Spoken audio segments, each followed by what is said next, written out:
Всем доброе утро. Хостел стоит 35 тысяч. Кстати, вчерашний стоил 30 800 с завтраком. Сейчас посмотрим, сколько это будет в рублях. То есть сегодняшний, получается, стоит 600, ну сколько, 605 рублей. А вчерашний, если 30 800, 550 рублей. Вот так здесь выглядит эта площадка. Как она называется? Патио. Огромными растениями, кофейным деревом. Здесь такой столик, где вчера ужинал, сейчас буду обедать, завтракать точнее. Завтрак мой очень простой, там сухой протеин, двойная почти порция и гранола, залитая молоком, все. И кофе. Погода хорошая, так что надо сейчас поесть по-быстрому и, наверное, ехать уже на источники найти, потому что погода здесь всегда к обеду портится. Выселился из хостела и сейчас покажу вам немного улиц, самого центра. И сейчас я еду на речку. Мне посоветовали в хостеле перед тем, как съездить в термальные источники, съездить на речку с утра, потому что погода еще хорошая. А это вот центр Санта-Росы. Такой город. С той стороны горы. Гиманго. Красивые. Вон там горы. Пойдем прогуляемся чуть-чуть. Это съемка весьма опасная вещь.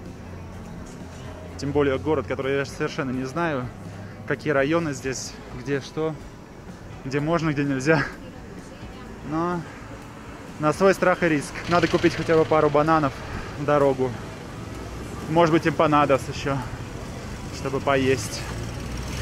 На речке точно не будет ничего. Ну, в общем-то, вот так это выглядит. На другую сторону. И третью.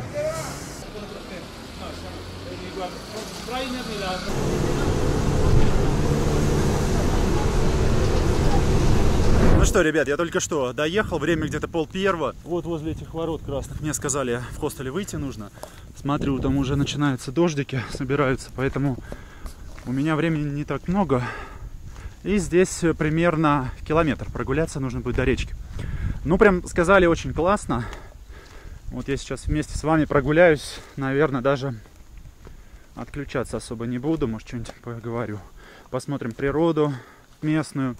Чуть-чуть здесь прохладнее, видимо, повыше поднялись. И уже так попрохладнее. Плюс солнце спряталось. В центре города вот это Санта-Роса де Каваль. Достаточно грязновато, очень много народу. Ну, совершенно некрасиво. Чуть-чуть повыше, когда поднимаемся, начинаются типа вот каких-то дач наших поселков. Там уже, конечно, домики красивые становятся, чище. И так неплохо достаточно. Вот уже где-то гром гремит на горизонте. Но у меня есть дождевик. Смотрите, какие места, луга, поля, альпийские. Кстати, это же район кофейный, кафетера. И здесь много кофейных плантаций. Я здесь думаю пробыть, не знаю, часа полтора, потому что следующий автобус будет через 2 часа только. И мне, опять же, выйти надо на дорогу будет. Это тот же самый автобус. И до конечной ехать. До Термалис. Ну, как они? До горячих источников. Вот там где-то речка, я уже слышу, шумит. Вон там. Сейчас, может быть, здесь я повстречаю как раз-таки голландцев, с которыми был в хостеле. Потому что они поехали раньше чуть-чуть, где-то на час, на полчаса, может. И они поехали на такси, потому что они с собакой. Вот так. Сейчас посмотрим. Я взял с собой эмпанадос с традиционным соусом местным. Он на основе разных трав, там кинза, чеснок. Очень такой приятный соус. Мне он прям понравился. С эмпанадос самое то. Он такой чуть-чуть как-то пиканто, такой пряный, ну, с перцем немного. Вкусно очень.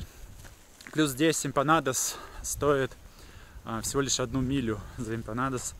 Это 20 рублей, примерно 19, наверное, сейчас. Я себе их 3 штучки взял. И здесь самый дешевый. Кстати, зашел в центре кофе попить.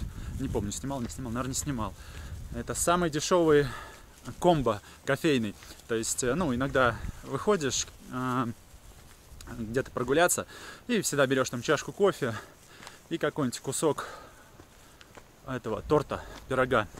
И, ну, я часто беру или с морковкой, или с этим, с шоколадом. Вот здесь собака. Венес. Вот. Так здесь в центре это стоило 3000 всего. То есть дешевле я нигде не находил. Местные жители. Вот.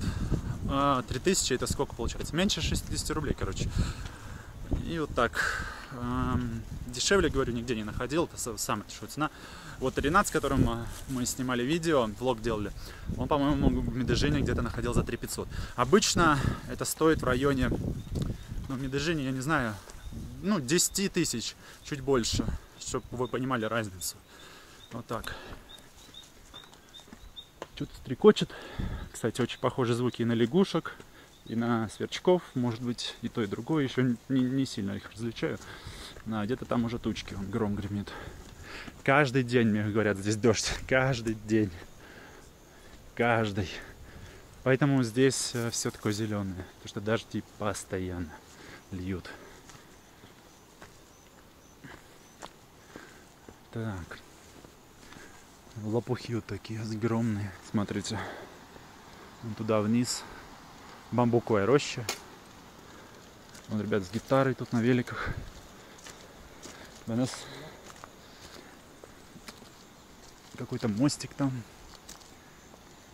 Ну, в общем, думаю, что скоро уже придем. Кстати, вот путешествие одному мне вот очень нравится, настолько кайфово. Я вообще соскучился по вот этим одиночным путешествиям. Когда вот приехал в первый хостел, прям такая ностальгия вспомнилась. Когда первый раз поехал в Никарагуа продлевать визу костариканскую. Конечно, с хостелами вообще ничего не сравнится. Уникальное место, там люди уникальные всегда встречаются, очень интересные. И всегда так все по-семейному, общаешься со всеми, очень круто. Я прям очень-очень заскучал и прям вот сейчас кайфую от этого. В хостелах можно узнать всегда любую информацию. Прям вот приезжаешь в хостел, если вообще ничего не открывал, даже не гуглил ничего о месте, в хостеле все расскажут. То есть ты встречаешь людей, которые уже там по местности были, кто-то уже несколько дней живет, и всю информацию всегда или на ресепшене всегда тебе подскажут. Идешь такой, сейчас вот тишина, здесь речка шумит, только трава, и мысли такие, мыслишь о своем, о чем-то думаешь. Круто путешествовать и в компании, и вдвоем, но это другое. Круто путешествовать и одному. Круто вообще, когда есть разнообразие в жизни. И вот так одному прокатиться с рюкзаком. И на машине классно, и пешком, и на автобусах, и на самолете. В общем, очень здорово. Там уже речка шумит, но не знаю, что-то тут никого не видно пока. Не знаю, что там за место. Мне рассказали. Сейчас посмотрим. Надеюсь, я туда иду. Я, кстати, карту не глянул. Сейчас карту посмотрю, туда я иду вообще или нет. Судя по карте, вот здесь я вышел, и вот речка, дошел до сюда. Сказали, что вот здесь прям место это. Ну, сейчас посмотрим.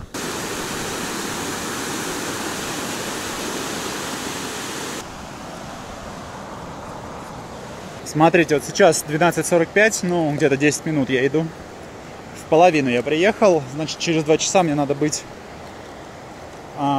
наверху уже и ждать следующий автобус. Но пока, честно говоря, никого вообще не видно. Что здесь, куда, непонятно. Сейчас дойду вот сюда до развилки и пойду обратно, если ничего интересного. Посмотрю вот с этой стороны берег. И все. И там где-нибудь уже поем. И, ну, посижу и пойду обратно. Но пока ничего интересного. Вот. Порекомендовать это место я не могу. Ну вот и все. Вот куда я пришел. Такая территория здесь. Дальше дорога куда-то вверх уже уходит. Я думаю, к тем домам. Ничего интересного, я не знаю, почему в хостеле рекомендовали место это. Здесь вообще ничего интересного нет. Ну, река обычная. То же самое, я думаю, та же самая река, это вот течет как раз с горячих источников. Так что иду обратно и посмотрим, что там будет. на той стороне. Ну что, а дальше дороги-то и нет. Вот, я пришел оттуда, откуда начинал, вот в эту сторону. Видите, там все, закончилась дорога. И нужно куда-то сейчас перелазить. Вот здесь, наверное, где-то. В общем, место не рекомендую, вообще не знаю, зачем мне сюда сказали съездить. И голландцы эти поехали, но я их что-то даже не нашел здесь. Прошел, наверное, километра 2 в ту сторону, но мне сказали прямо вот здесь, вот возле этого моста, где, ну, начинается река, и вот место супер. Но я вам показал место, ехать сюда не стоит. Вот так выглядят эмпанадос, 3 штуки по 20 рублей, по 19. Сейчас буду пробовать. Соус, кстати, немножко другой, он чесночный тоже какой-то с зеленью, но это не тот соус, который думал. Я вижу, что там очень сильный дождь идет. Сейчас ем и буду, наверное, выбираться отсюда. Эмпанадос с мясом. Вкусно. Дальше дождь пойдет сильный. Ну-ка, чам.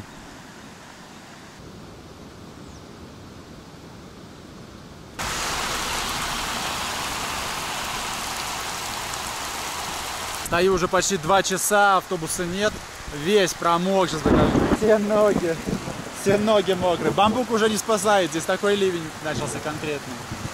Видите, вот.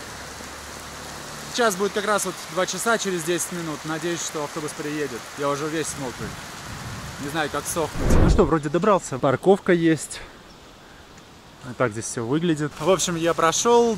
Браслетик надели. На меня стоит 36 тысяч, по-моему. Отобрали у меня пакет с моими бананами и яблоками, которые я купил. Что-то она подзапотела. Все, иду наверх. Сейчас посмотрим, что там. Ступеньки такие. Ух, лопухи какие здоровые. Смотрите. Как здесь вам? Мне нравится. Красивое местечко. Проходим дальше. Все такое цветущее. Смотрите, как красиво. Обалденно. Просто водопад. И сельва. Сейчас жду людей. Хочу тоже фоточку сделать на фоне, где они фотографируются. И пойдем уже дальше, выше. Ну что, немного разузнал информацию. Вход, я уже говорил, стоит 35 или 36 тысяч. Это раздевалки, переодеваешься. Дальше идут такие ящики-замки. Работает оно так, оно не бесплатно. Кладешь 1000 миль, одну монету, закрываешь и все. Если открыл, надо еще заново класть монету. То есть это не бесплатно. Хотя уже за вход заплатил. Еще на этом они зарабатывают. Мне это не понравился очень момент. У меня еще нет полотенца, но здесь в аренду не дают. Здесь можно купить 2 вида. Обычное полотенце стоит 21 тысячу, по-моему. И можно купить полотенце одноразовое. Одноразовое полотенце стоит 6700, что ли. Около 7 тысяч. Все, идем в источники. Сейчас зайду в Баньюс и побежим снимать, что там происходит. Вот вход здесь можно купить полотенце. Здесь сидят, едят люди. Сейчас покажу цены на еду. Там есть меню. Уже подразузнал все. Смотрите, какие цены. Цены, в общем, 25-30 тысяч. Разные гамбургеры. Вот такое блюдо стоит 30 тысяч. 11 тысяч стоит 6 эмпанадос. Люди сидят в пуховиках, смотрите. Такой дымок идет. И вода такая какая-то непонятного цвета. Честно говоря, прохладно достаточно. Удовольствие такое себе, ну, не знаю. Я не особо любитель купаться. Мне единственное понравился вот этот вид. Захотелось посмотреть на место вживую, скажем так. Потому что вид просто, конечно, здоровский с этим водопадом. Туда, по-моему, можно прогуляться. Сейчас пройдусь. Ой, прям такой жар идет отсюда. Пар, точнее. Теплый. Здесь тоже что-то продают. Кафе-бар. Сейчас посмотрим, что здесь. А здесь сладости и напитки. Нет, то же самое есть, по-моему, меню. Вот. Я, наверное, сначала вот обойду территорию, посмотрю, как раз с вами прогулять, потому что я еще не везде был. И потом пойду искупаюсь. Вот с другой стороны. Смотрите. В обратную сторону.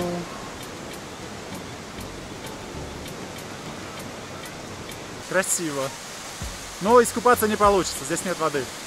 Смотрите. Куда вода девается? Почему нет воды? А так очень красиво.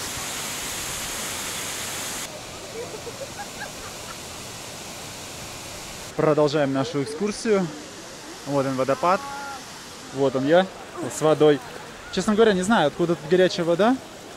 Сейчас попробую. А, горячая. Не знаю, откуда горячая вода, потому что никаких этих не видно. Вулканов и гейзеров. Сейчас надо тоже где-нибудь искупаться. О, еще туда дорожка есть. Сейчас поднимусь туда.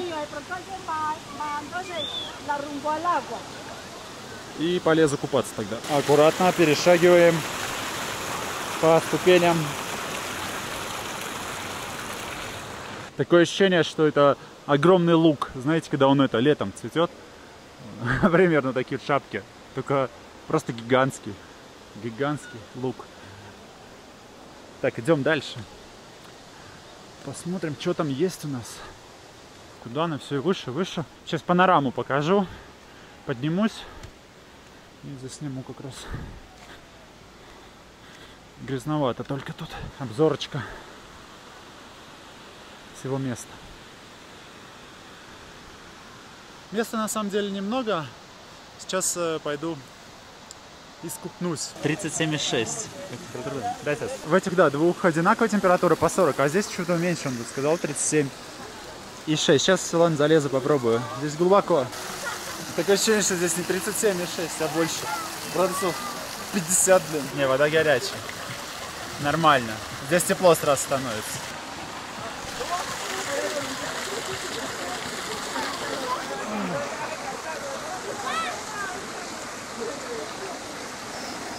Я думал поглубже. Но нет. Красиво, конечно, там деревья, хоть на склоне растут, высокие такие. Обалденный вид. Ладно, пойду положу, наверное, камеру и немножко расслаблюсь в горячей воде. Все, отключаюсь. Время уже 18 часов 30 минут, 6:30 точнее. Вода горячая, воздух отличный. Светит луна прямо надо мной, смотрите. Вот она. И вот он, водопад. Очень красиво. Давайте до тут прогуляемся, и я уже пойду, потому что становится прохладно. Давайте, я не одет, и шорты прям замерзают. Очень неприятно. Давайте прогуляемся вот так к самому водопаду. Еще не знаю, как с автобусами дела. Уеду ли я отсюда? Вот в чем вопрос. О, там посветлее. Обратно пойдем другой дорогой. Блин, здесь надо фоточку сделать, 100%. Пока никого нет. Так, подходим и смотрим, что здесь у нас. У нас здесь водопад. Очень красиво. Блин, еще так луна светит над ним прямо. Обалдеть. И облачка пролетают. Смотрите, они вот прямо вот здесь. Вот они. Здесь высота, по-моему, 1800 метров. И на самом деле мне сказали, действительно, я вот говорил, что вода не термальная, не настоящая, скажем так. Здесь рядом находится, на самом деле, рядом находится вулкан. Забыл название. И вода действительно из него. Это я вот поговорил с местными жителями, пока в бассейне купался. Вот как это выглядит ночью. Очень красивенько подсвечивается все. Мотыльки здесь летают. И сейчас я вам покажу вид обратный на бассейн.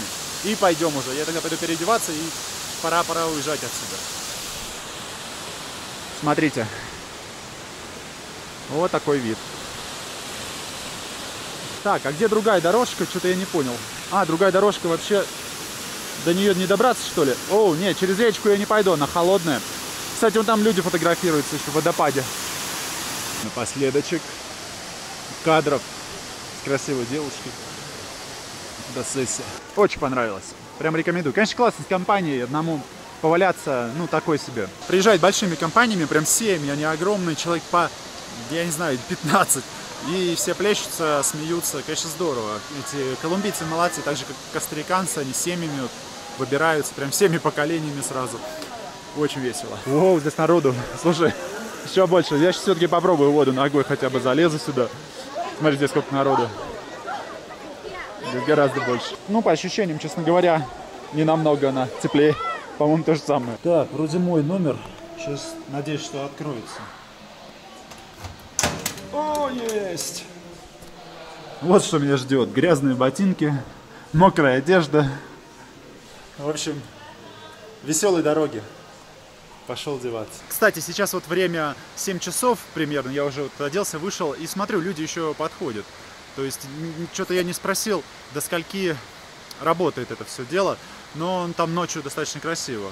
Вот можно прям сюда приезжать к вечеру ближе, наверное, чтобы застать и светлое время, и темное. Темно, видели, как красиво подсвечивается все. Кафе работают, все нормально. Пойду сейчас заберу свои фрукты и надеюсь, что последний автобус еще не уехал. Опять же, не узнал я время, когда последний автобус. Ну ничего, как-нибудь выберемся от Седова. Вот такая дорожка здесь, темненькая, на выход. А вон там идут люди на вход. В общем, я уже внизу, и сказали, никакой транспорт не едет. Тут там на проходной мужичок, который мне отдавал фрукты, сказал, что последний автобус уже уехал. Он 7 часов отходит, а время 12 минут 8. Но я пошел на стоянку, спросил. Там говорят, ребята, что он еще вроде сверху не проезжал. Есть шанс, что поймаю последний автобус. Есть еще вариант на джипах уехать, но почему-то здесь все наоборот, на джипах мне сказали, джипы есть, но я что-то их не нашел здесь нигде. А на стоянке тут парень говорит, что джипы сегодня не едут. Или уже не едут. В общем, пока подожду минут 20 автобус. Потом посмотрим. Если не будет, надо что-то еще будет придумывать. Людей не показал. Смотрите, сколько. Уже вот время 7:30. Почти. Мне уже спать хочется. Они идут только к источникам. Ну что, сейчас уже 10 часов вечера. На этом путешествие мое заканчивается. Рассказываю, как уехал. Встретились двое ребят, парень с девушкой из Германии, мы с ними скинулись и взяли такси, все очень просто. Сейчас 10 часов, билет я уже на станции, на автобусной, в терминале. Билет купил до Медеджина в 11:45 у меня отправление, почему-то на 10 тысяч дешевле, 60 тысяч. Я же с Перейры еду, точно. У меня был до Армении прошлый билет. Сейчас зашел, здесь кафе есть прямо напротив, в Перейре, напротив терминала. Она работает 24 часа в сутки, цены хорошие. Я просто взял себе кусок курицы с арепой и кофе, это стоит 6 тысяч. Панировку сниму, только не люблю. И кофе. 6 тысяч, я не знаю, сколько это, рублей 170 за вот это. Сейчас поем не спеша и пойду в Медеджин. Ну что, на этом все. Подписывайтесь на канал, ставьте лайки. И до новых встреч уже из Медеджина. Пока.